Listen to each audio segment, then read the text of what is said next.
Здравейте!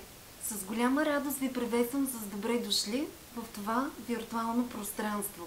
Това е новият ми лекарски кабинет. Пред вас сега на портала е изписано доктор Таня Грандева, практикуващ лекар-консултант и лектор в областта на здравословното хранене, здравословният начин на живот, лечебното хранене и гладуване.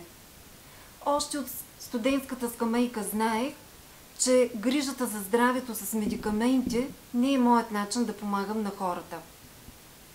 Скоро след това съдбата ми предостави радостта да практикувам Хипократовото "Нека лекарството бъде вашата храна, а храната бъде вашето лекарство". Наистина видях чудодейството на храната като лек.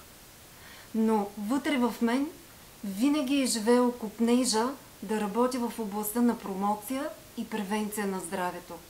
Знае, че здравето е водещ и жизнеопределящ фактор в живота на всеки един човек. Здравият човек е този, който може да разгърне и прояви целия си потенциал в лекота и радост, както в личния, така и в семейния, така и в обществения аспект на своя живот. Искам тук, в това пространство, да наситя с информация за здраве, защото вярвам, че това да се грижим за здравето си, да съхраняваме и поддържаме е белег на разумната ни природа и много по-мъдър наш избор в живота, отколкото да се грижим и възстановяваме нарушеното вече здраве.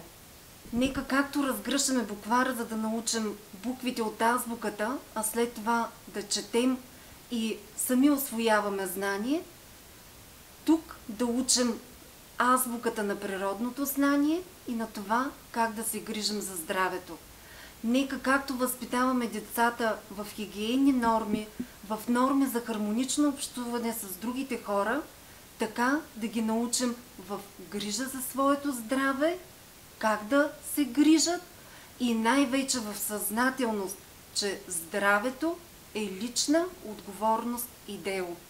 Заповядайте тук да се обединим в идеята за здрав дух, в здраво тяло и здрава околна среда.